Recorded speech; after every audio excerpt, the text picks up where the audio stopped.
We're all proud of the evening lecture program and the quality of speakers it draws, and tonight is no exception. Mr. George Will present a lecture entitled The Political Argument Today. Tonight's event is sponsored by the Naval War College Foundation through the generosity of the Colonel John A. and Eileen F. Carr Fund and Edward S. Soferenko Foundation. Few news columnists are as widely read as Pulitzer Prize-winning writer George Will. His newspaper column appears twice weekly in 480 newspapers and has been syndicated nationally by the Washington Post Writers Group since 1974. And I can tell you, as a plebe at the Naval Academy, I read his articles, and I had to remember them and talk about them. A Newsweek Contributing Editor since 1976, he produces a column addressing diverse topics from politics and, for many of you, the pleasure of baseball. Mr. Will writes occasionally for the London Daily Telegraph, is a television news analyst, and became a founding member of the panel of ABC's This Week with David Brinkley in 1981.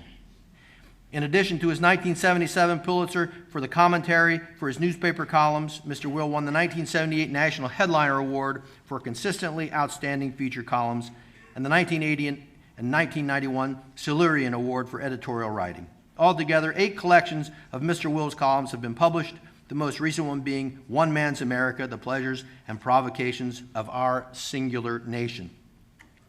He has also published 3 books on political theory, Statecraft is Soulcraft, What Government Does, The New Season, A Spectator's Guide to the 1988 Election and Restoration, Congress, Term Limits and the Recovery of Deliberative Democracy in 1992.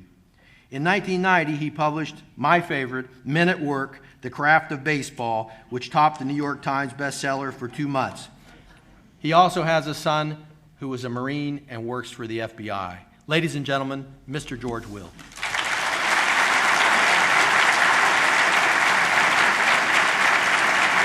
Thank you very much.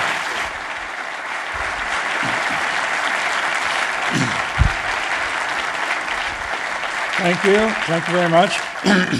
It is the case that I only write about politics to support my baseball habit. I'm not exactly a Major League Baseball fan. I'm a Cub fan, and that's different. Some of you may, Roddy, some of you may know the Cubs last won the World Series in 1908. That's 2 years before Mark Twain died, which means they're in the 102nd year of their rebuilding effort. Go to Wrigley Field, you can buy a t-shirt that says any team can have a bad century.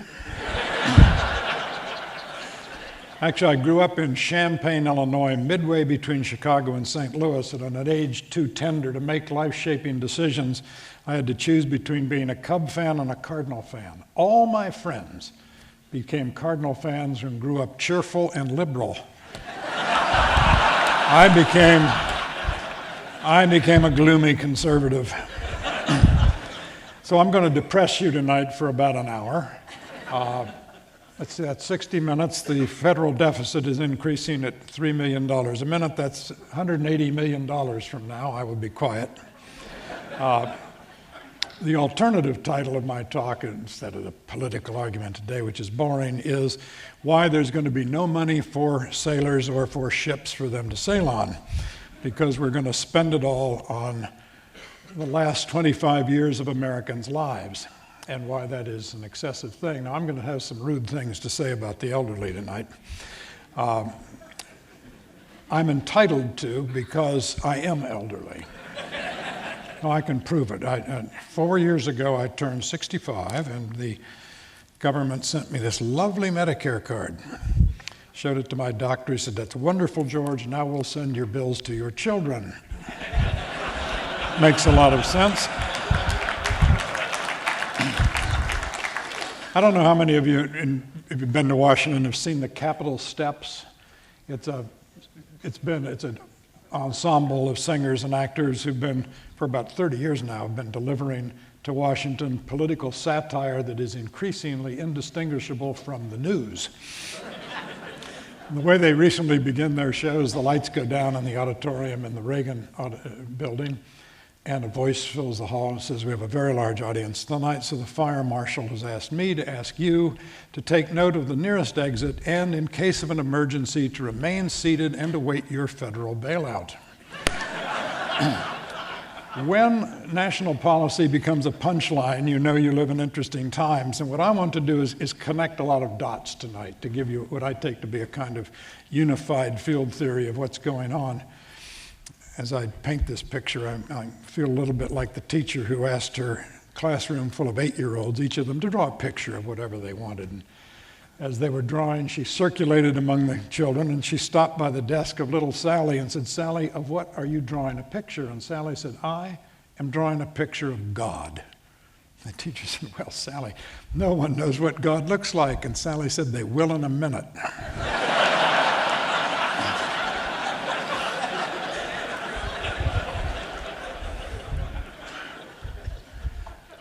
I want to talk about what really is a failure of self-government in the United States. We're not governing ourselves. We're not governing our appetites. We're not bringing our desires and our resources into anything like adult balance. I don't know how to express this better than perhaps to give you a few thoughts. There's a character in Hemingway's novel, The Sun Also Rises, is asked, how did you go bankrupt? He said, I went bankrupt 2 ways, gradually and then suddenly. The American people are beginning to feel that sudden is upon them. In 1916, on the eve of the First World War, when federal spending exploded, the richest man in America, John D. Rockefeller, could have written a personal check and retired the national debt. Today, the richest man in America, Bill Gates, could write a personal check for his entire net worth and not pay 2 months' interest on the national debt. We are in absolutely uncharted territory, and we're going to find out just how dangerous this is. 2 years ago, when the Obama administration began, the assumption was that capitalism was in crisis as it was in the 1930s, and as in the 1930s, the country would be amenable to a rapid expansion of government and government activism. Hasn't worked out that way.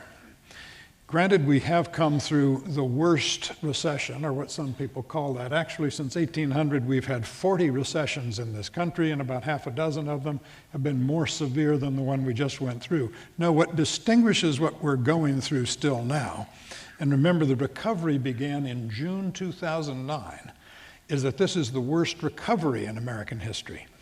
We've had the most stimulative economic policy possible, 0 interest rates. We've had an $862 billion stimulus, and yet today we still are running deficits, which as a percentage of gross national product are twice as large as those run by Franklin Roosevelt and the New Deal. Lots of people are wondering about the similarities between our situation now and the New Deal. Intelligent men and women of goodwill differ as to why the New Deal failed, which it manifestly did at its primary object, which was to get the country back to work. Never until World War II and America gearing up to be the arsenal of democracy did unemployment come below 14%. Now, some people think, I among them, that the reason was that capital essentially went on strike. The government activism gave people a sense that they didn't know the rules of capitalism. The problem was that it bred uncertainty, that in fact to invest is to wager on the future, and when the future becomes opaque, investment stops, and hence job creation stops. The New Deal had some theories, one of which was that we had to reflate, we had to stop prices from falling, and if we could produce enough cartels in labor in the form of labor unions, cartels in industries operating under codes of non-competition, we could raise prices. For example, in 1933, in September, with unemployment at 24% and real hunger stalking the land, the New Deal decided that it would stimulate the agriculture sector, which was much more important then than it is now, by slaughtering 6 million pigs, which they did. We're much smarter today. We have cash for clunkers. Makes you think that Mitch McConnell's right when he says there's no education in the second kick of a mule.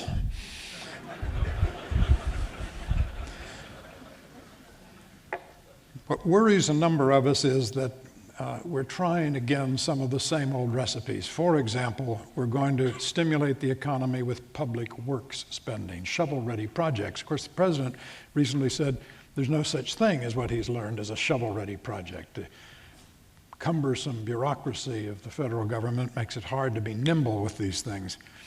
But that's not just the problem. Government spending money is no longer widely believed in as a recipe for economic rationality.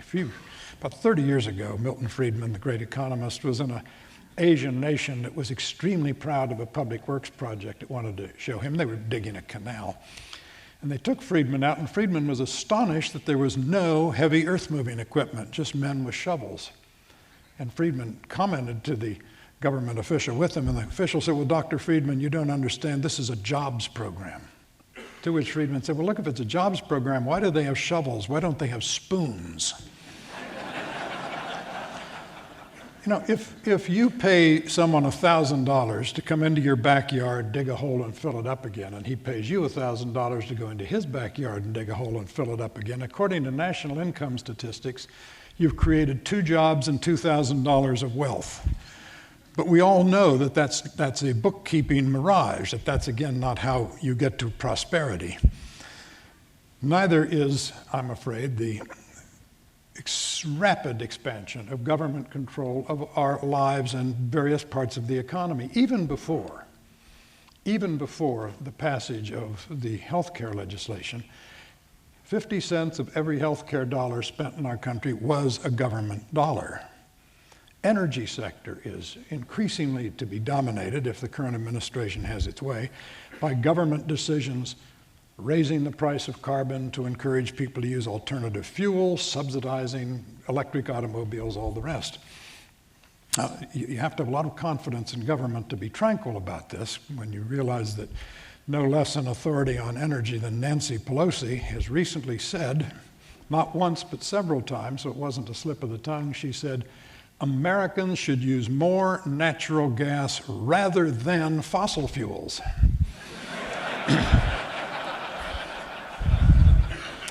How many of you know, I assume you know by now, that come 2014, the incandescent light bulb is illegal? Do you know that? Good. I assume your basement, like mine, is overflowing with incandescent light bulbs.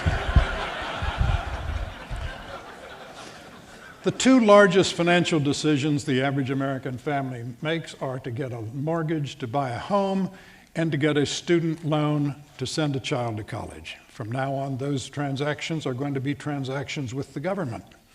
The defined benefits retirement plans are going to be exclusively soon a luxury of public employees, 85% of whom have defined benefit plans. Only 20% in the private sector do, and that number is falling rapidly. And then we have, of course, the lemon socialism practiced by the government. This is not a partisan remark, but it began under George W. Bush, wherein we transfer wealth from the successful to the unsuccessful. I'm speaking, of course, about Detroit. We have an administration now, and Bush was the same way, that can imagine the world without the internal combustion engine, but can't imagine the world without the Chrysler Corporation. I think they're haunted by the searing memory of the widespread urban rioting that engulfed our country when Studebaker went out of business. Ronald Reagan used to say that the rule in Washington is if it moves, tax it. If it keeps moving, regulate it. When you get it to stop moving, subsidize it to get it moving again. That's why you see ads today on television for the Chevrolet Volt. $41,000, seats 4. It's because the battery weighs 435 pounds. And the government, which you may think is short of money, is offering a $7,500 bribe to any American who will buy the Chevrolet Volt. And you wonder why people are skeptical about our seriousness. Well, they ought to be skeptical because we may be now living in what will be a new normal because of changed behavior on the part of the American consumer. Normally, Our economy is like a plane with one huge engine, and that engine has one fuel, and the fuel is consumer credit, because in normal times, in the post-war period, 70% of American economic activity has been individual consumption. Trouble is, things have changed. Between 1960 and 1985, a quarter of a century, the American savings rate ranged between 7 and 11%, but averaged 9%. That is, we saved 9 cents of every dollar of disposable income.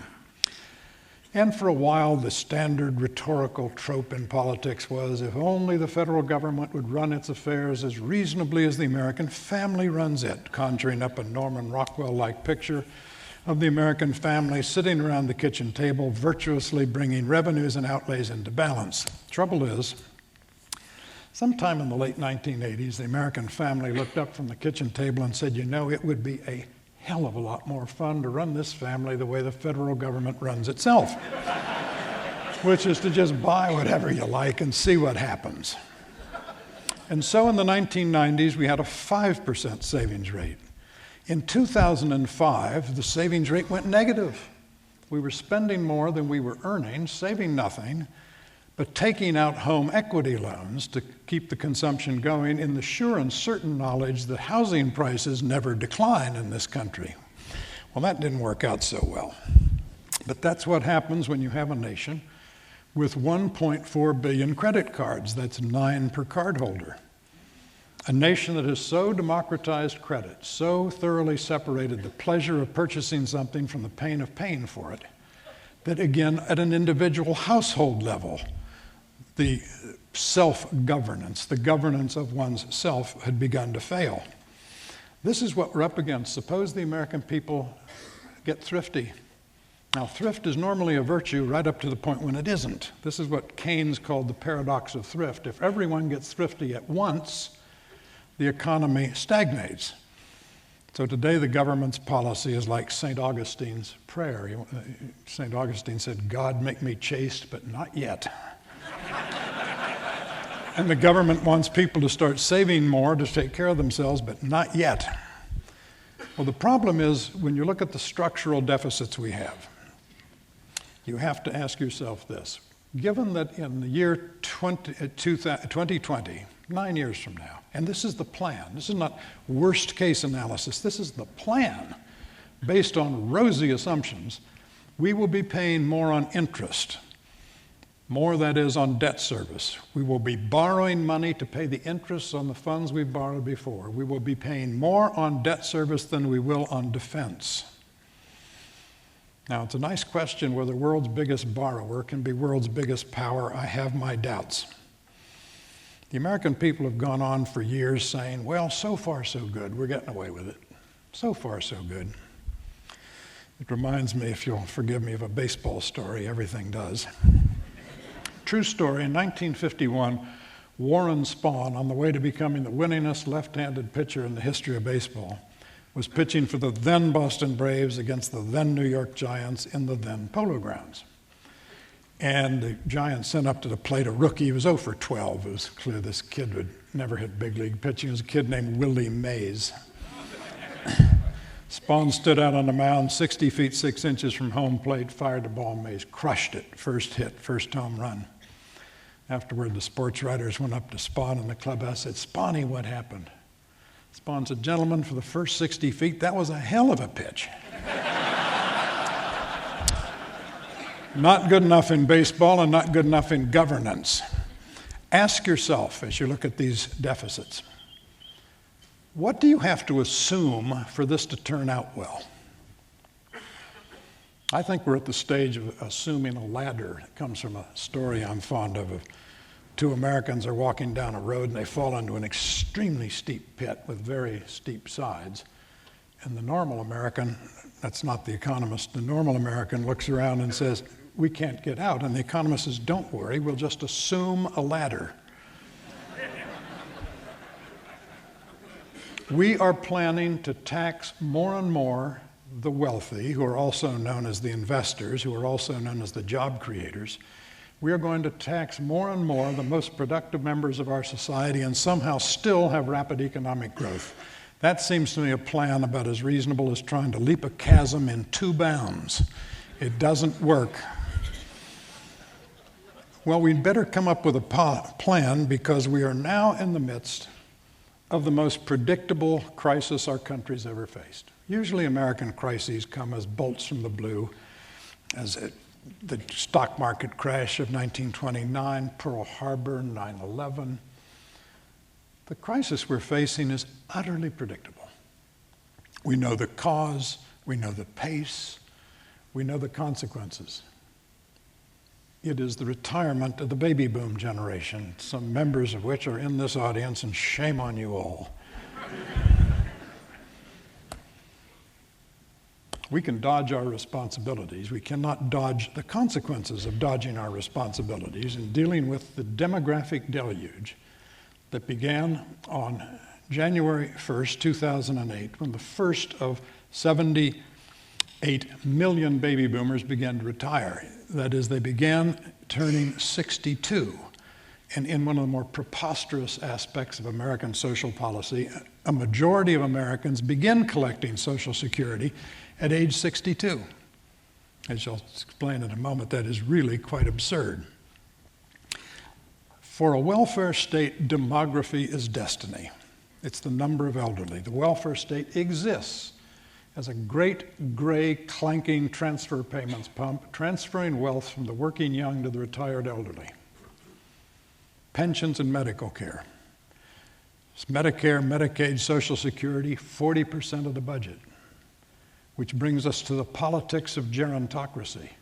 Even in 2008, when all the talk about how minorities and young people elected Barack Obama, even then, 40% of all the votes cast were cast by Americans 50 years old or older. The elderly vote more than other people because the welfare state is much more important to them than it is to other people. In 2030, by the time the baby boomers have all retired, the average age in America, coast to coast, will be higher than it is today in the state of Florida, which is justly known as God's antechamber. The Census Bureau doesn't just keep track of the elderly. It keeps track of a category it calls the very old. Those are Americans 85 years old or older. In percentage terms, that is the fastest growing age cohort in the country. By 2050, in the lives of our children and grandchildren, the very old will be more numerous than the combined populations of New York, Chicago, and Los Angeles. This matters because average health care costs for an 85-year-old are 5 times higher than they are for an average 55-year-old. One of the miracles of modern medicine is it enables us to live, and about 40% of Medicare recipients do live, with 3 or more chronic illnesses controlled by pharmacology, illnesses that a generation ago would have killed us, swept us away. Now, longevity is a wonderful social achievement. It also is stupendously expensive. No one really wants to couch the evidence, the question, in a candid way. The question confronting America is how much of our national wealth do we want to devote to subsidizing the last 25 years of Americans' lives? And put more candidly, how much of our national wealth do we want to spend on the last 12 months of life? 28% of Medicare spending goes to people in the last 12 months of life. These are hard questions. And for that reason, the political class flinches from candidly posing them. But the rest of us can do the arithmetic and are going to have to do this. And we're going to have to do something else. We're going to have to understand that the welfare state that exists today exists to subsidize 2 things that did not exist in 1935 when, with enactment of the Social Security system, we began building a welfare state in earnest. The 2 things that exist today that didn't exist then are protracted retirement and competent medicine. Take retirement, Social Security. That's the small and simple problem. In the 20th century, the average length of retirement from when the worker left the workforce and when he or she died expanded from 2 years to 20 years. The system was never designed for this. if in 1935, when they passed Social Security and set the retirement age at 65, they had indexed the retirement age to life expectancy, the retirement age in America today would be about 74. We'd have no Social Security crisis. We're going to have to go back and learn the lesson of Ida May Fuller of Ludlow, Vermont. Ida May in 1940, by the way, she had been a high school classmate of Calvin Coolidge, the last president with whom I fully agreed. Ida May in 1940 became the first American to receive a regular monthly Social Security check. She'd worked just long enough to be vested in the system, having paid the grand total of $22 in Social Security taxes. Then, in an act of very thoughtless citizenship, she turned on her country and lived to be 100, collecting in the process $24,000 in Social Security benefits. It didn't matter, because in 1940 there were 42 workers for every retiree. Today there are 3.1 workers for every retiree. By 2030, when the baby boomers are retired, there'll be 2.1 workers for every retiree, and there'll only be that many if you assume something that no longer can be assumed, a continuing high level of immigration, legal and illegal. Now, as I say, fixing Social Security is simple. Anyone here with a pen in the back of an envelope can do it. Change the retirement age, good Lord, faster than we're doing in imperceptible increments to 67 in 20 years from now.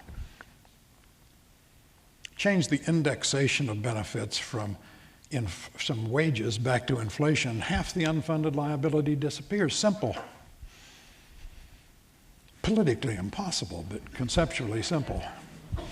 When I say it's easy to fix the system, I'm reminded of a story that's probably familiar to people at this naval institution, the story about the British War Council during World War I, when they were just coming to terms with the problem of submarine warfare. And they had a big meeting that some smart aleck at the end of the table said, "I know what to do about submarine warfare. We will boil the Atlantic." I said, "Well, how do you get them to do that?" He says, "Not my problem, that's implementation." The real problem, ladies and gentlemen, is medicine. All else pales compared to that. If I say to you, Pittsburgh, you think steel? They don't make any steel to speak of in Pittsburgh anymore. The largest employer in Pittsburgh is the University of Pittsburgh because of its medical center. If I say to you, Cleveland, you think archetypal Rust Belt manufacturing city, which it is, but the largest employer in Cleveland is the Cleveland Clinic, and the second largest employer is another healthcare provider.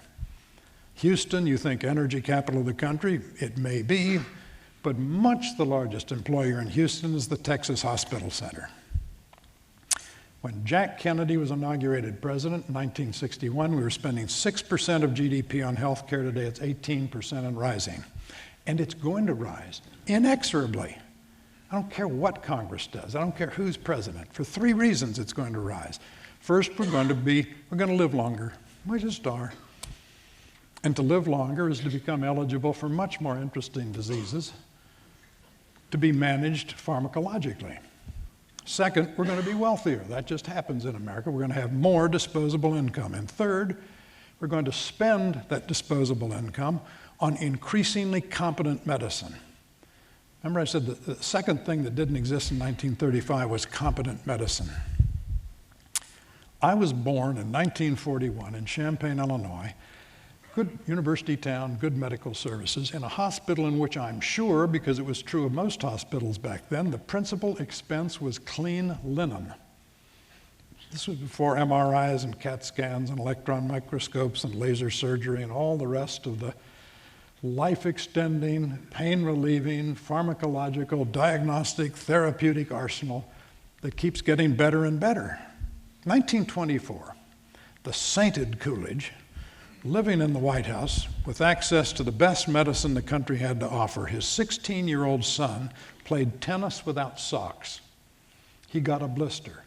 It got infected, and he died. There's very little medicine could accomplish. Medicine was born about the time I was. 1940, 41, penicillin, the sulfa drugs, antibiotics came along. But in 1965, even when we passed Medicare, about a third of the treatments now in use today didn't exist then. You know how many coronary bypass operations Medicare paid for in 1965? I'll give you a hint. Exactly the same number as artificial hip and knee replacements, 0. Now, we know what the problem is. The heart of the problem is the 12-cent problem. 12 cents is the portion of every health care dollar that is paid for by the person receiving the health care. The other 88 cents is paid for by the government or some other third-party payer. That has consequences. When Jack Kennedy was president, 47% was paid by the person receiving the health care. People had more skin in the game then. They had more reason to shop more for health care, more reason to take sensible life choices to avoid getting sick. You know how we got employer-provided health insurance on a big scale? We'd had it before, but as we geared up for the Second World War, 1940, 41, 42, 12 million men and women eventually in uniform, huge labor shortage, which Congress, ever helpful, exacerbated by passing wage controls. So businesses couldn't compete for scarce labor by raising wages. So businesses, we'll get around that by offering our employees untaxed health care as hidden compensation. 1943, the IRS said, fine, we won't tax it. Let me give you a thought experiment. Suppose in 1943, American businesses have said, we're not going to pay our employees health insurance, we're going to buy their groceries. What would a grocery store look like today? I think there'd be no prices. How many of you, and I want an honest show of hands, how many of you, when you go to the doctor and he says, I want to give you the following test, how many of you say, how much is that going to cost? One liar in row 2. The interesting thing is, in the 2008 campaign, it's amazing, but true, John McCain got it right. I say it's amazing because John McCain isn't interested in domestic policy. If it doesn't fly or explode, he doesn't care. But McCain said tax all employer-provided health insurance is what it manifestly is, compensation, but give people large tax credits so that they can go out and shop for health care of their own choosing. And by the way, let them buy it across state lines. You go home tonight, turn on your television, you're going to see Progressive Auto Insurance competing with State Farm Auto Insurance, competing with Geico Auto Insurance. You won't see it healthcare because you're not allowed to buy it across state lines, which is so dumb even a caveman can understand it.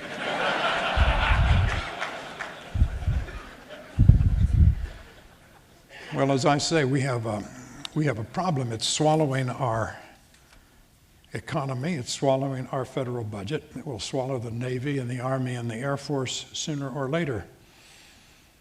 We're also going to, you see, if people had more, as I say, skin in the game, if they had to pay more of their health care costs out of their own pocket, that's the beauty of health savings accounts. Under health savings accounts, you buy a high deductible insurance policy, but you become eligible for tax-preferred savings out of which you pay your routine health costs.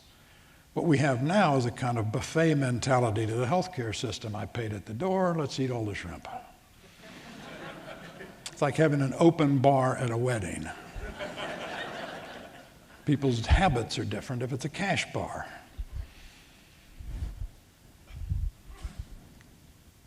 People also have to understand how much of our health care bill is voluntary, in the sense that it's the result of bad choices.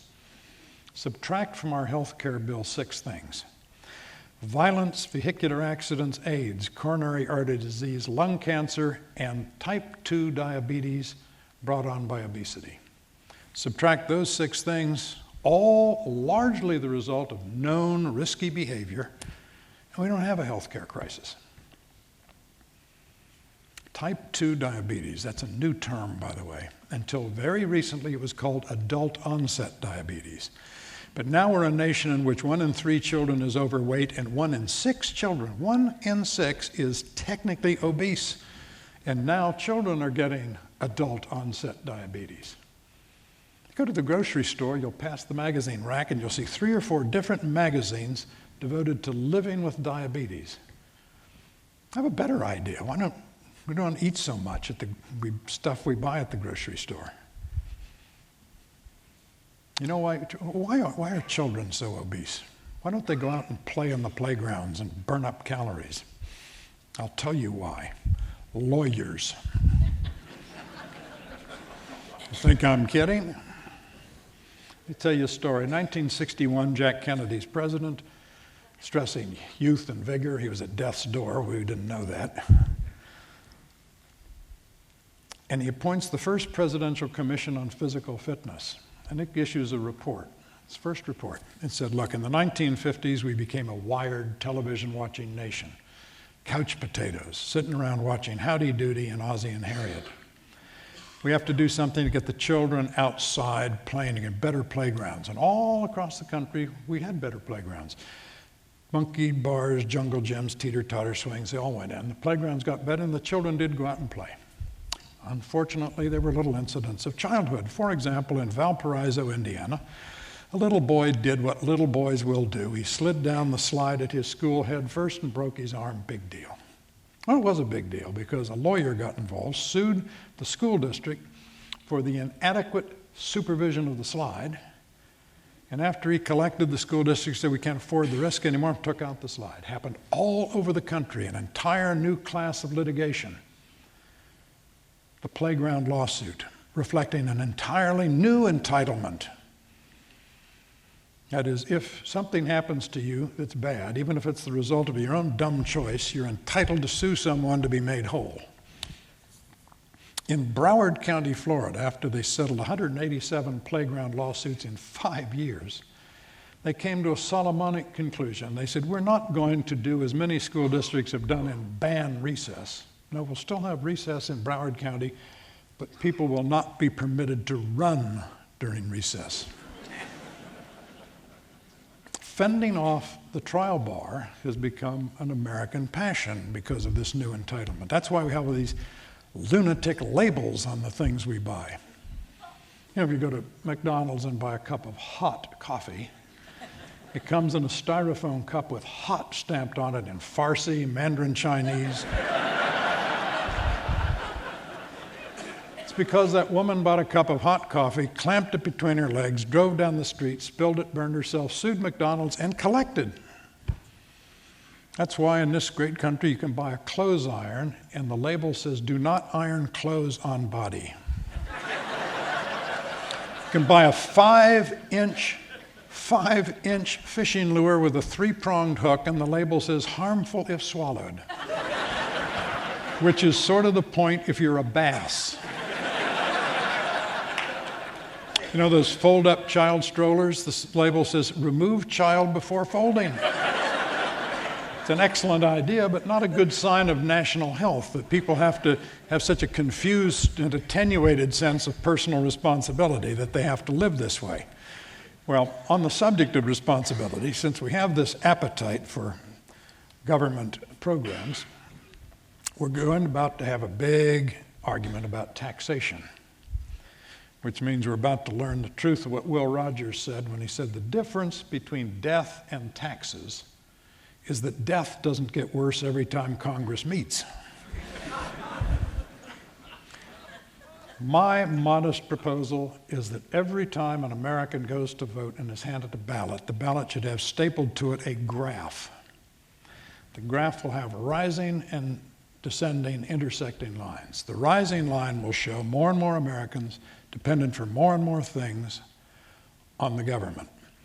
The declining line will show declining participation in the income tax system.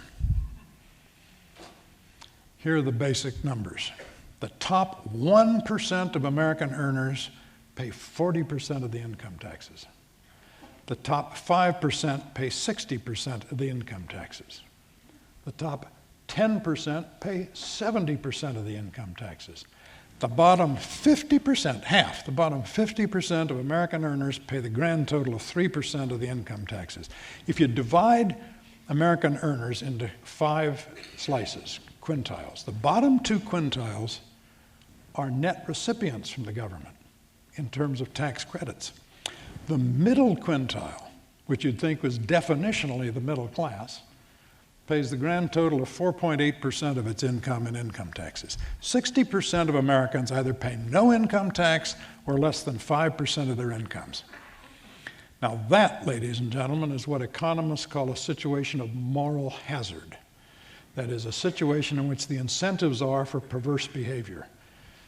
For them, the federal government is a free good, and they have no incentive to restrain the growth of a government they're not paying for. We have a bigger and bigger government on a smaller and smaller tax base.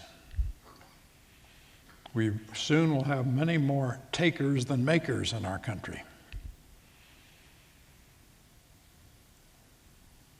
Which is why our tax code increasingly looks like codified envy.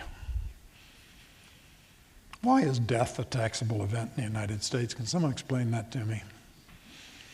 I thought we had a revolution on the principle of no taxation without respiration.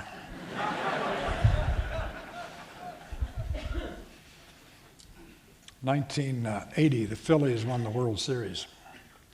After the final game, the sports writers went into the clubhouse to talk to the Phillies' madcap relief pitcher, Tug McGraw. And they went up and they said, "Tug, what are you going to do with your World Series earnings?" He says, "I'm going to spend 80% on wine and women, and I'll probably waste the rest." Well, it gets you to thinking. If you work hard in America, make a lot of money, turn 65 and say, "The heck with it, I'm going to Las Vegas and spend it all on wine and women," fine, it's a free country. But try and give it to your children, the government steps in. What's wrong with that picture? We are not historically an envious people. We're an aspirational people. That's why we're the only developed industrial country in the world that has never had a large, successful redistributionist socialist party. It's also the case that envy is not fun. Do you ever think that envy is the only one of the 7 deadly sins that doesn't give the sinner even momentary pleasure? I will pause while you go down the list.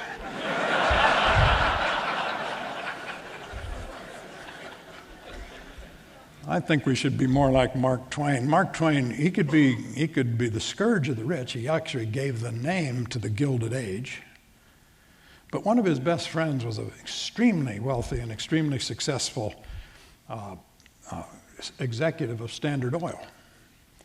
And a journalist went up to him at one point and said, "Mr. Twain, don't you think your friend's wealth is tainted?" Mark Twain said, "Yeah, it's doubly tainted. It taint yours and it taint mine." Well, we've got some thinking to do if we're going to balance our government and our appetites. We're already up against what Margaret Thatcher said about socialism. She said, "The trouble with socialism is eventually you run out of other people's money," which we have done. The question is, can we do this before we change our national character? One of the reasons for the intensity of our current political debate is that some people think all the talk about hope and change boils down for the hope that they can change the national character, make us less American and more European. This is the argument we're having about the idea of American exceptionalism. It's a phrase you've heard a lot of, you're going to hear a lot more of as the presidential campaign heats up. Now, some of my liberal friends say, well, American exceptionalism is just a kind of crude form of modern patriotism. No, it's not. The idea of American exceptionalism has a distinguished intellectual pedigree running back to Alex de Tocqueville's Democracy in America, where he said, Americans are exceptional because unlike any European people, Americans were born free, free from a feudal past, therefore free from an entrenched aristocracy, therefore free from an established church. Americans have had an exceptional revolution. Ours was a political revolution, not a social revolution. That is, it was a revolution to get a government that would leave people emancipated and free to pursue happiness on their own, not a government that would deliver happiness in the form of material benefits. Americans have an exceptional constitution in that it does not say what government must do for us, it says what government cannot do to us. Most of all, Americans are exceptionally immune to the modern form of pessimism that you see in Europe, the belief that we're helpless against vast impersonal forces and therefore must be wards of a strong government to protect us against the vicissitudes of fate against which we would otherwise be helpless. Well, the stakes are high, and that's why the intensity of the current argument. Now, the dumbest criticism, and there's a lot of dumb criticism of Barack Obama, that the dumbest criticism of Mr. Obama is that he's somehow not quite American. He's purely American. He is a distilled essence of the American progressive tradition that began in public office, I guess I'd say, about 100 years ago last month when Woodrow Wilson was inaugurated governor of New Jersey. Woodrow Wilson was the first president to criticize the American founding. He said the problem with our government is inherent in the founders' purposes. He rejected the Madisonian project of limited government. Madison said, and this was his great revolution in democratic theory, was that we need a big society. All political philosophers prior to Madison had said and it was an enormous if democracy is possible anywhere, it could only succeed in a small face-to-face society, like Pericles' Athens or Rousseau's Geneva, because in a large society you have factions, and factions were thought to be the enemies of democracy. Madison's revolution in democratic theory was to turn that on its head and say, no. Factions are the friend of freedom. He had a simple catechism. What is the worst outcome in politics? Tyranny. To what form of tyranny are democracies prey? Tyranny of the majority. Solution, don't have majorities. Have unstable, shifting coalitions of minorities. So in Federalist 10, he said the first business of government is to protect the different and unequal capacities of acquiring property, because different and unequal capacities produce different factions with different interests, and the saving multiplicity of factions would protect our freedom. And in Federalist 51, he said, you see throughout our system the process of supplying by opposite and rival interests the defect of better motives. We wouldn't count on people having good motives. Didn't matter. We would have a kind of Newtonian equilibrium between the institutions. So the Founding Fathers went to Philadelphia in summer of 1787, not to produce an efficient government. The idea would have horrified them. They wanted a safe government, to which end they devised 3 branches of government, 2 branches of the legislative branch, veto overrides, supermajorities, judicial review, all kinds of blocking mechanisms. But I can think of nothing the American people have wanted intensely and protractedly they didn't eventually get. Woodrow Wilson, however, said, look, that was all very well when we were a nation of 4 million people, 80% of whom lived within 20 miles of Atlantic tidewater. But now we're a unified nation, united by steel rails and copper wires, and therefore we need a unified, powerful central government. And the progressive doctrine was, remember, science was in the air at the turn of the 20th century. Edison, Marconi, the Wright brothers, Henry Ford. Great faith in science, including political science. Before Woodrow Wilson was president of the United States, he was president of Princeton University. Before he was president of Princeton, he was president of the American Political Science Association. The progressive belief was that politics could be a science.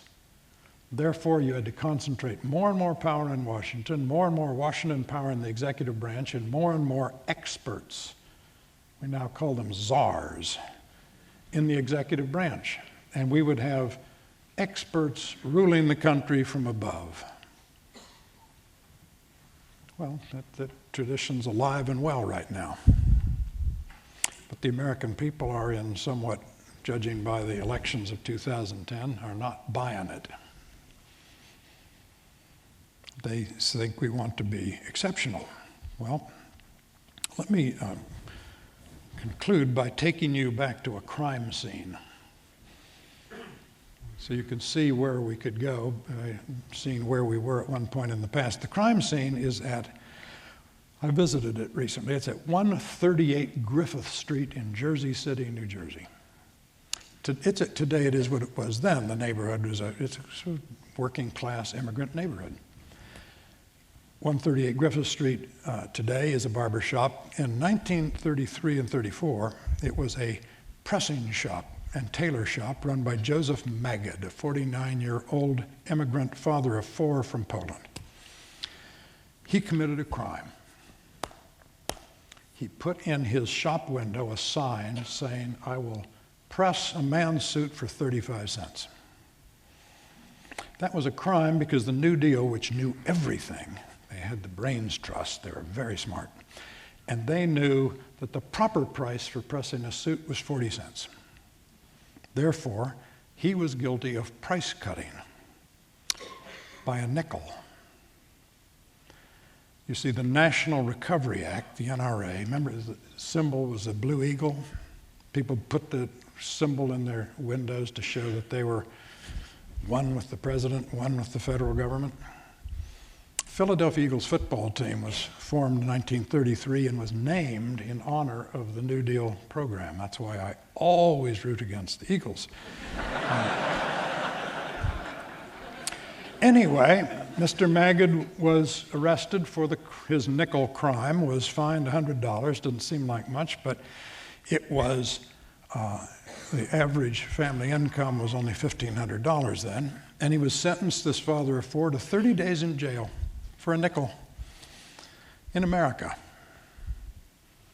Well, after 3 days, the fine was remitted and his sentence was canceled, and the judge, who thought this was a great teaching moment and a bit of a lark, brought him before his bench. And according to the New York Times, and I quote, "The judge gave him a little lecture on the importance of cooperation as opposed to individualism." Well, Magid, duly chastened, went back to his store, removed the offending sign offering 35-cent pressing jobs, and put in his window the blue eagle. And the New York Times said, quote, "Magid, if not quite so ruggedly individualistic as formerly, was a free man once more." Well, I, for one, don't define freedom as embracing a government propaganda symbol under the coercion of government. And that's what happens when government thinks it knows everything, and that people issuing edicts from above, the NRA, by the way, wrote 500 or more codes for industries to stop competition, which they said lowered prices. Anyway, you get the picture. You wonder why it took Pearl Harbor to end the Depression. Well, the stakes are reasonably high, because what is at stake really is a kind of national character.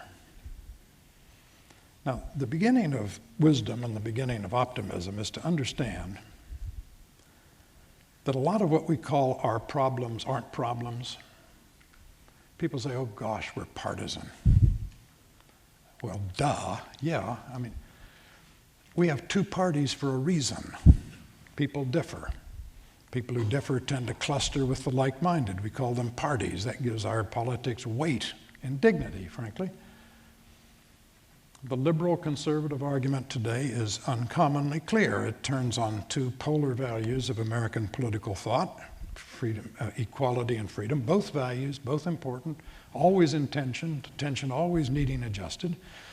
Today, liberals stress equality, not just equality of opportunity, but equality of outcome. They say, and they're right, that income inequality has been widening. And they say, therefore, the multiplication of entitlement programs serves the public good because it makes more and more Americans equally dependent on a common source of material well-being, the government. Conservatives stress freedom over equality, are therefore willing to accept wider disparities of economic outcome because, say conservatives, what the market is saying is huge return on education in our modern economy. The market is screaming at the top of its lungs, stay in school. And therefore, conservatives say the multiplication of entitlement programs is subversive of the attitudes and aptitudes essential for a free society. Now, intelligent men and women of goodwill on both sides of this argument. People say, well, but partisanship breeds gridlock. Gridlock is not an American problem, it's an American achievement.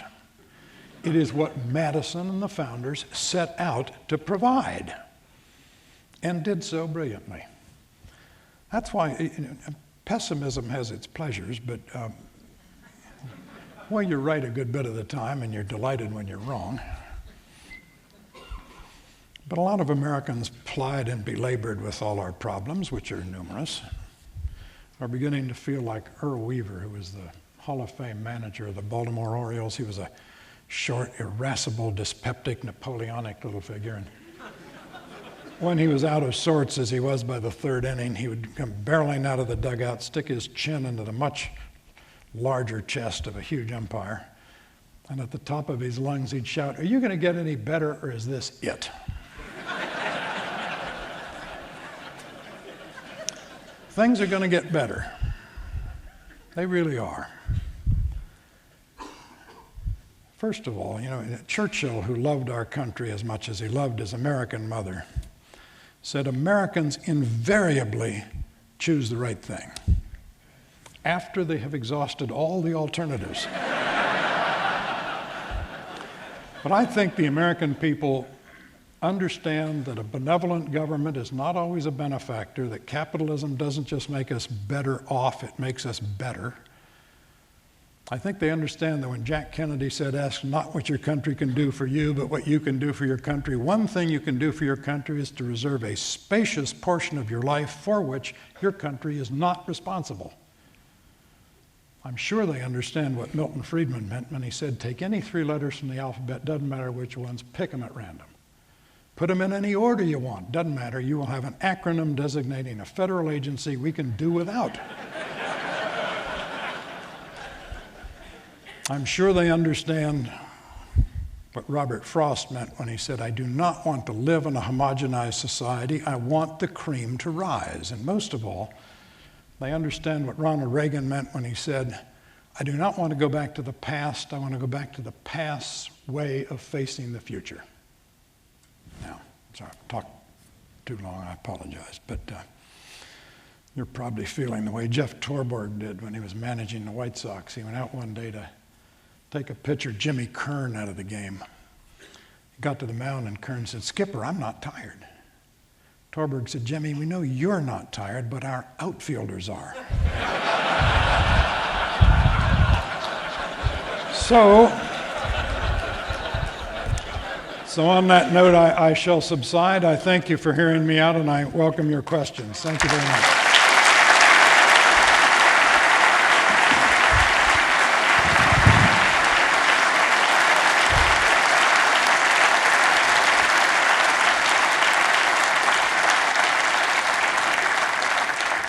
Just stand up and shout in the unlikely event that I didn't answer every question. Yes, sir. What are we to do about the poor? Well, one thing's quit making them poor. We declared war on poverty in 1965, and there have been some marginal successes. We've essentially eliminated poverty among the elderly with Social Security and Medicare. The poor are, what we've learned since 1965 is that poverty is not what we understood in 1965 it to be. I'm going to give you the Pat Moynihan. Pat was my best friend, and one of his many great insights was, until the Great Society programs, we thought, the problem with the poor is they lack money. Give them money. Turns out in the 1960s, that's why, by the way, Sergeant Shriver, a great man who just died recently, was the first head of the war on poverty. was asked by a congressional committee in 1966, how long will it take to eliminate poverty? He said 10 years. It'd take us that long to hand the money out. Trouble is, something counterintuitive happened. Economic growth went up, unemployment went down, and poverty went up. What was going on?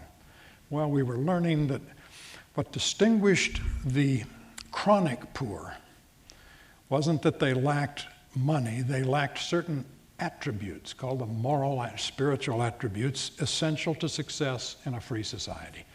Thrift, industriousness, deferral of gratification, punctuality, hygiene, etc. And therefore, conquering poverty was going to be an awful lot more difficult than both sides, liberals and conservatives, had hitherto thought. The biggest problem confronting us about poverty, right? Poverty now is increasingly a problem of immigration. We are the only developed nation in the world with a 2,000-mile border with a developing nation. And we are increasingly importing Mexico's poverty into an economy that is distinctly and increasingly unreceptive to such people. So that's part of the problem. The answer to which is some control of the borders, but it's also much better K through 12 education, and that is a long story. What percentage of our Social Security problems today are caused by the fact that the government spent all that large collected pool of funds a number of years ago? You mean you don't believe in the Social Security Trust Fund? The lockbox that Al Gore said he would never touch? Well, Lyndon Johnson, so many of our problems trace back to the 60s, Lyndon Johnson trying to disguise the size of the deficit so that he could have both the Vietnam War and the Great Society, gave us the unified budget, under which Social Security went in one door and out the other into running the government and paying for social programs, under the fiction that we had a trust fund, which is to say the government is both borrower and creditor. People say, there's no worry about Social Security because Social Security has all these government bonds. Yeah, and it'll cash them in, and the government will then do what? It'll borrow more money from China. Mr. Will. Yo. In your insightful remarks, you were very helpful, but you chose not to mention public education in this country in the current state it's in. Could you comment, please? I sure will.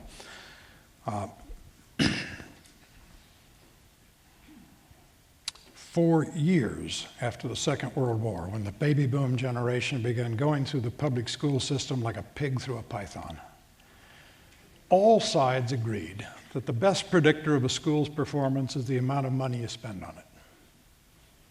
Increased financial inputs, cognitive outputs would increase, and both parties did, Republicans, Democrats. New schools were built, teachers' salaries went up, class sizes went down, and test scores stayed flat or got worse. So we decided to find out, actually get some data. And under James Coleman, a sociologist at Johns Hopkins, they went into the field for what was the largest social science project in American history, studied education grades K through 12. In the late 60s, Pat Moynihan was back at Harvard at a cocktail party. Someone came up to Pat and said, have you heard what Coleman's found? It's all families. What Coleman found was so seismic that the government at first wasn't going to release his report because it so shattered the common assumption. Instead, they released it on the Friday of a 4th of July weekend, hoping no one would notice it. Well, they noticed.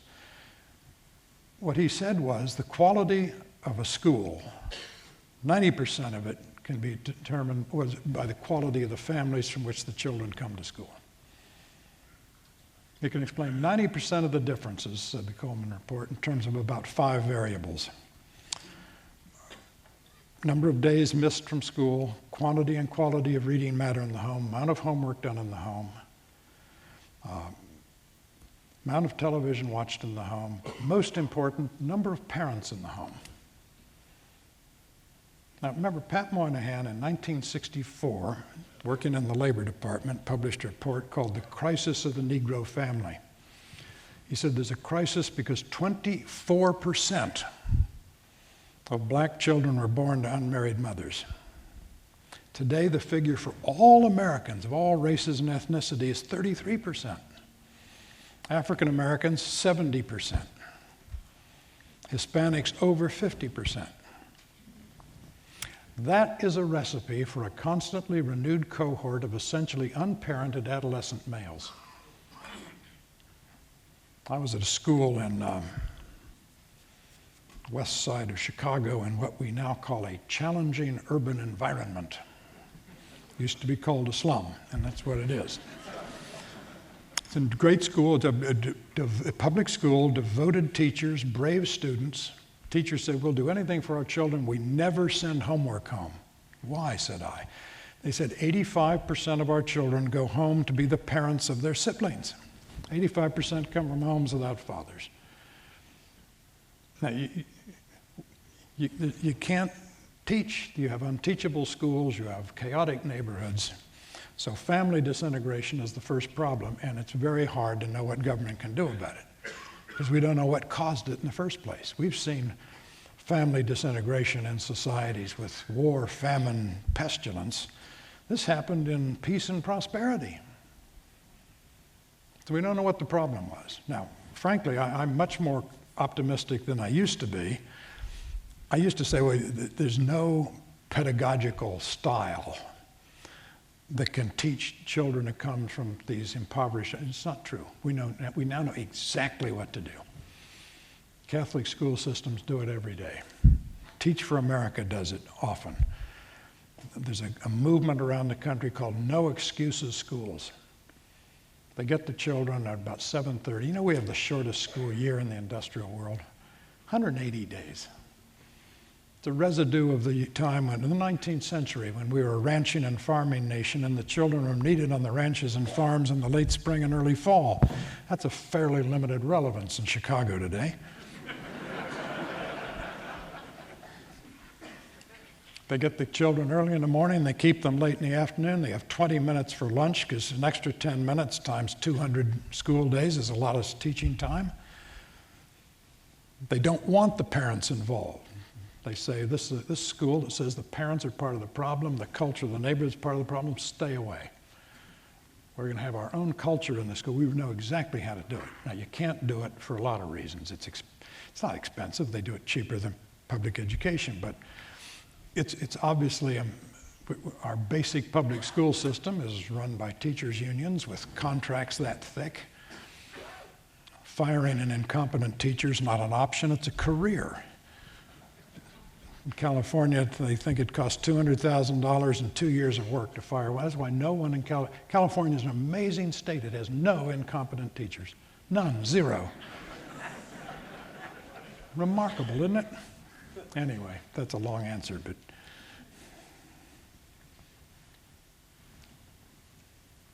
Sir, I'm Captain Mateen from Pakistan.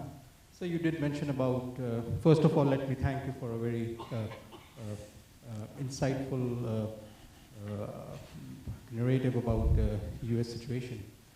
My question is about the baby boomers. You did mention about the baby boomers are like almost at the age where they are more looking at the social security, Medicare, etc. At the same time, you did mention about the declining rate of young men servicing the old people. That is from 3.5, it is coming to 2.5 and going below. In your opinion, how would you balance this phenomena against closing down of borders, as you did also mention? Thank you. I didn't say close the borders, I said control the borders. I don't want to stop immigration, but control of a border is an essential attribute of national sovereignty and a prerequisite for having an intelligent, calm debate about immigration. The American people, having had Simpson-Mazzoli and a big amnesty in 1986, have said, fool me once, shame on you, fool me twice, shame on me. I'm not going to go for any more immigration policy that doesn't begin with, doesn't end with, but doesn't begin with control of the borders. So just that clarification. We have to have immigration to replenish the workforce, no question about it. The baby boomers should be an abject lesson. It is clear clear that as the welfare state entitlement social safety net has expanded, personal provision for retirement has contracted. People have sort of outsourced that to the government. And we have an entire generation of baby boomers who are not ready to take care of themselves.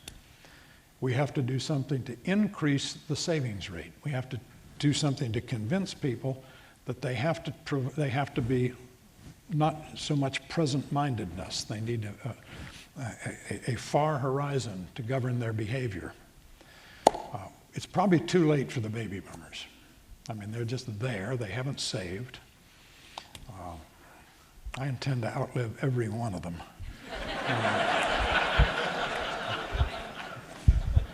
But we have to learn a lesson from this. The welfare state has had, there's a correlation, and I think it's causation. It has had the effect of diminishing people's sense of personal responsibility to provide for their futures. But again, remember, we're talking about retirement and Social Security. It's a big problem, but tiny compared to medicine. Tiny. And medicine involves these horrible social issues about the last 2 years or 12 months of life. Sir Commander Dennis, speaking on those lines, it seems that our economy is Get this man a mic. Here we go. Our economy is primarily a consumption economy, and with the American worker being extremely productive, but basically required to work because of their desire for fulfillment, as you mentioned, it seems like we have to break that paradigm, get people out of the consumption mode, and get the industries in America out of the concept of a consumption mode on the American public. You can tie a lot of that behavior, the fact that people work so much, directly to the diabetes and other things that you mentioned. They make poor choices when it comes time to serve food to themselves and their children. Plus, they don't save time for exercise because they're working harder than their contemporaries around the world. I'm curious what your thoughts are about how to break this paradigm of making most of the money on our own backs. I don't want people to work less hard. I think hard work's a virtue, and America was built on it. And I want them to save more. They are saving more. Our savings rate right now is about 5-6% again, which only looks eccentric compared to the 2000s. We could easily have a constant savings rate of 8 or 9% and do just fine. We did just fine. And we're going to have to, one way to get people to save is to tell them that no one else is going to save for them. And that the idea that Social Security is a substitute for savings is preposterous. I mean, the arithmetic is there, it just won't work. So that's part of it. Beyond that, I don't want to join the parade of scolds who for generations have been denouncing Americans for being consumerists. Consumption's not a bad thing. We are better for a lot of the things we've consumed recently, computers and phones that can find you a Thai restaurant in cities you'll never visit, and all these other. But basically, I mean, our houses are better, our cars are safer, things have gotten better. And competition and a desire for better products has made life better, and that's a good thing. And there's nothing wrong. Indeed, there's something very right about spending a larger and larger portion of our disposable income on healthcare or on culture, on universities and things like that. So I don't think America, you talked about changing the paradigm. I'm not sure there's a paradigm that needs changed. I think we need a few targeted behavioral changes, one of which is, again, a sense of individual responsibility for your own fate.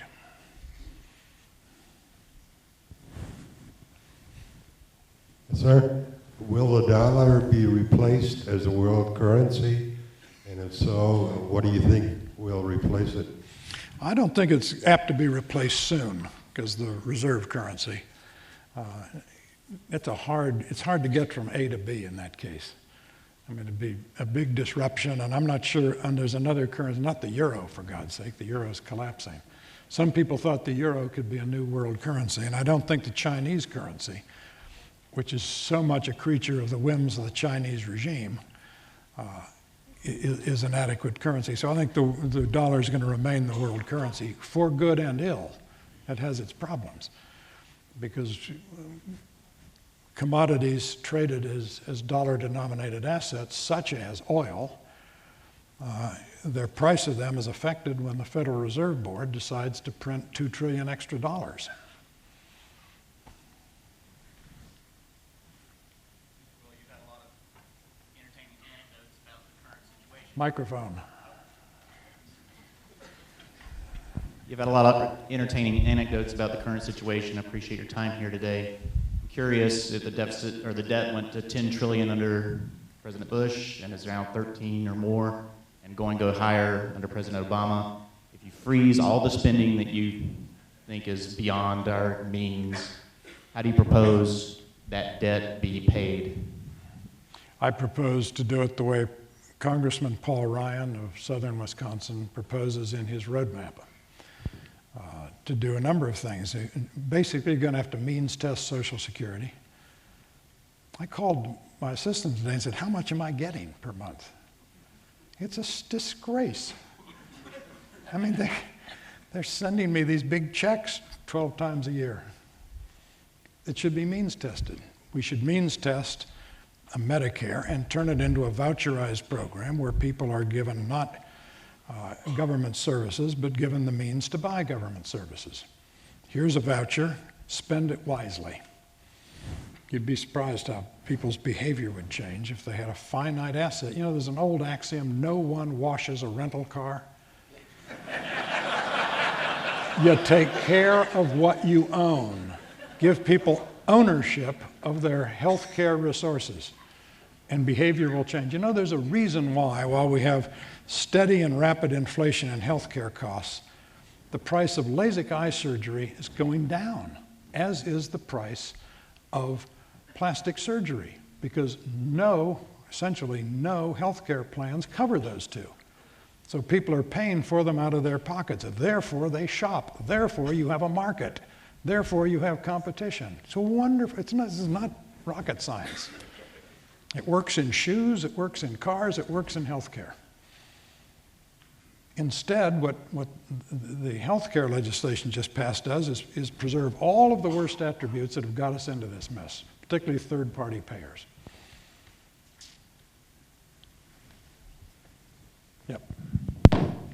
Mr. Will, I want to come back to what I heard you say about taxing of the rich.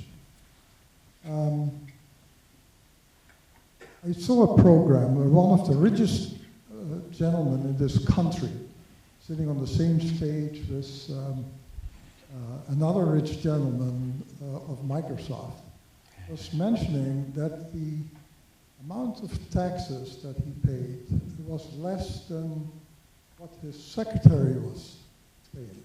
Yes, and he paid a financial advisor and an accountant a lot of money to make sure that happened, but go ahead. My question comes that there is a lot of influence that lobbyists have on our government and on our tax system.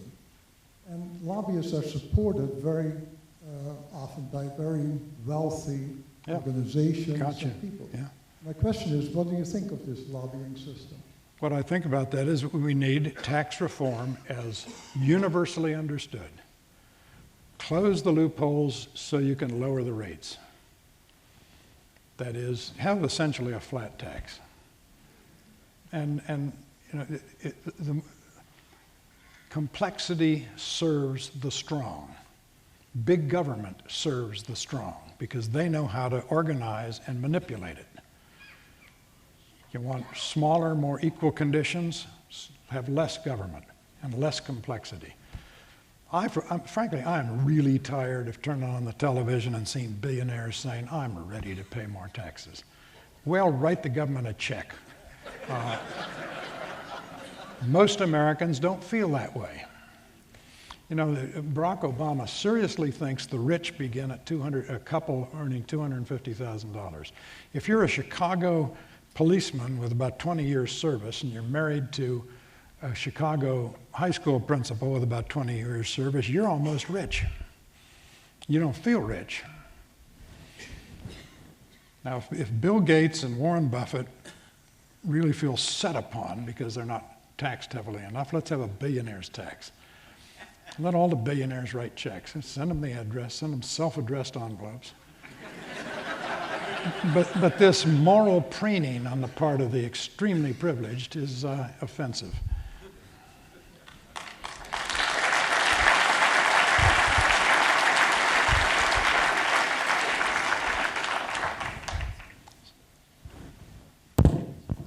Who do you like better for the next president, Daniels or Santoro, and why? I'm at the, is there anyone else up there stage? It's a wonderful story about a man who's walking along a cliff, and the cliff crumbles beneath his feet, and he starts to fall down the face of a very sheer cliff. He reaches out and grabs a root that's sticking out, but it's too steep to climb back up, and there's jagged rocks and crashing surf below him. So he shouts up, he says, "Is anyone up there?" And a voice fills the sky. It is the voice of God. And God says, "My son, have faith in prayer. And if you pray very well and have sufficient faith, you'll be able to let go, and you will float down light as a feather and land unhurt amidst the rocks and the surf." Well, the man hanging by the root thinks about this offer, and then he looks up and says, "Is there anyone else up there?"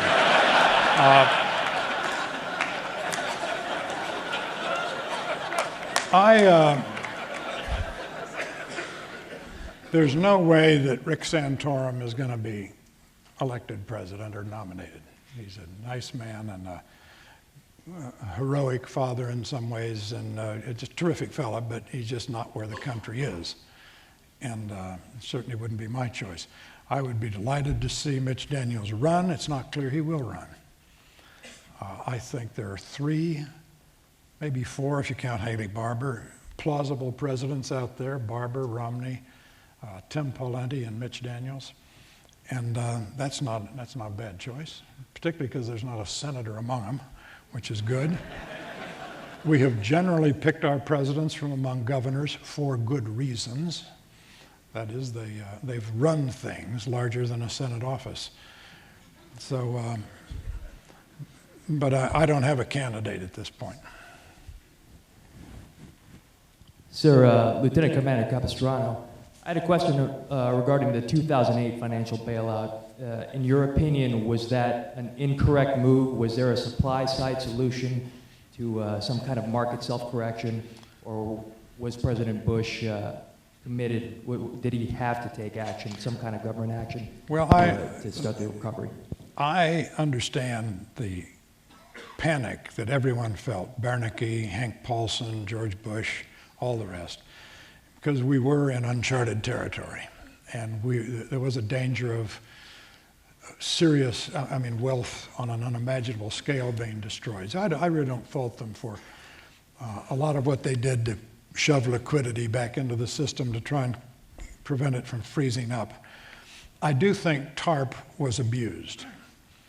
They said this is to buy toxic assets off the bank balance books, and they wound up buying car companies and using it as a kind of slush fund for privileged, politically connected, I'm not speaking just to the United Auto Workers, but certainly of them, politically connected interest groups favorable to the incumbent party when the Democratic Party got there and started doling out TARP funds. But I think historians, looking at the situation they were in, will be kind to both the late Bush and the early Obama administrations and what they tried to do.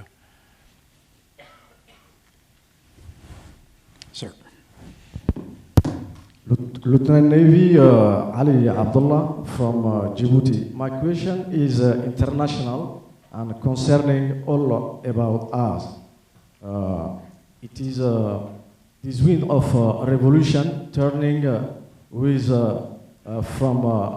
beginning from north of Africa via Arabic Peninsula and attending now East Africa. Is this revolution will be propitious, good, politically and economically for this country and this world in the future? Because what at this moment, the barrel of the petrol rise across to food also, which is a waste for the poor. I'm sorry, which revolution are you talking about? This revolution beginning in Tunisia. Tunisia, Egypt, Libya. Well, on balance, you have to say this is an excellent thing. I mean, they're overthrowing governments that range from bad to sociopathic. And you have to be hopeful when this happens. You also have to understand that it sometimes doesn't go very well.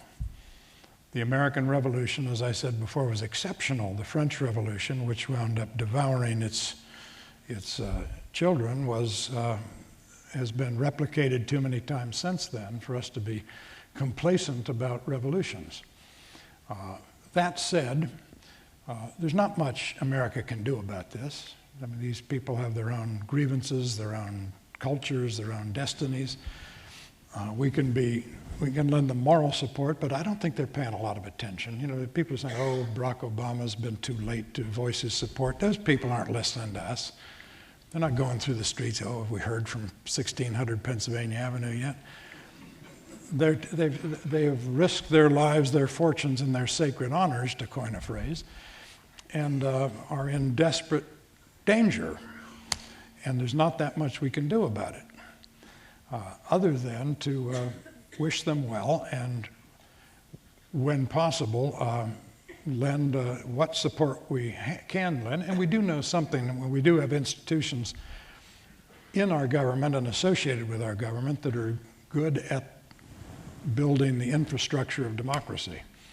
But the idea that we can terrifically affect what's going on in these countries is a myth. The idea, on the other hand, that we're extremely vulnerable to these revolutions because they might interrupt the flow of oil. Remember, our biggest source of imported oil is tumultuous, turbulent Canada. And our next biggest is Mexico. Libya has contributes 2% of the world's oil, even when it's going well. Now, if the House of Saud gets overturned, that would be another matter. Also, would be a pleasant thing, but. Last question, I'm told. I don't have a microphone. I was just wondering. Wait, there's one right behind you.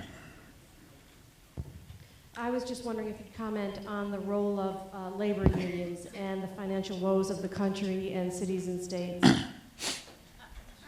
Well, there are two labor movements in this country. There's the private sector labor movement, which is 6.9%.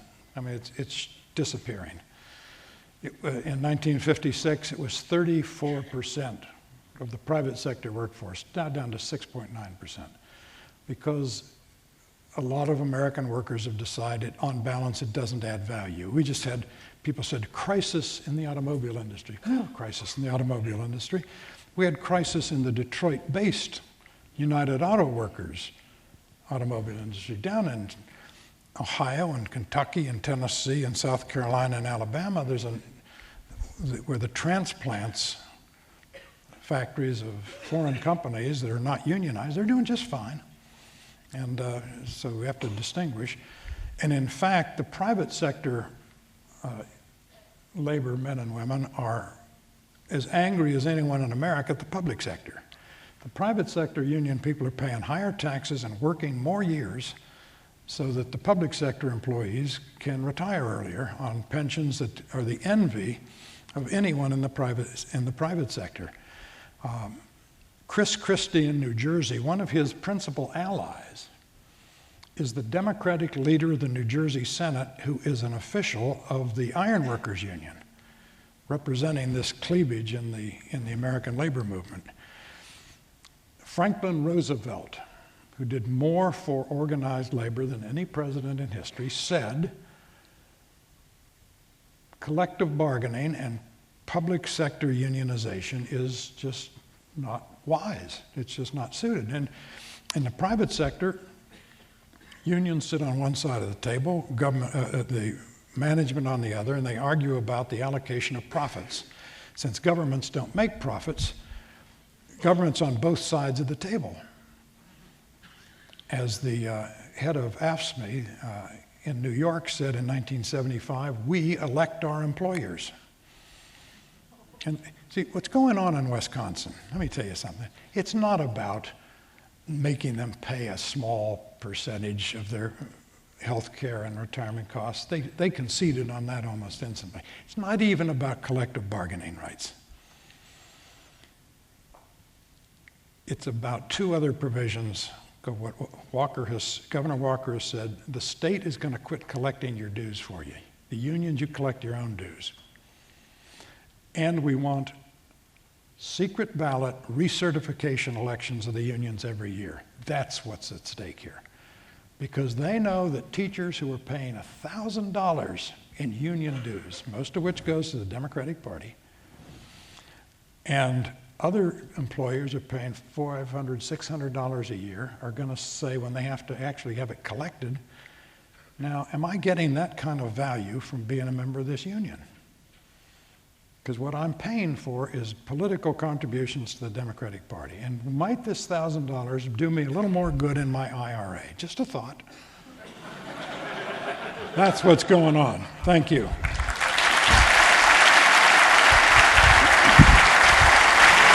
Thank you very much. You're welcome, sir.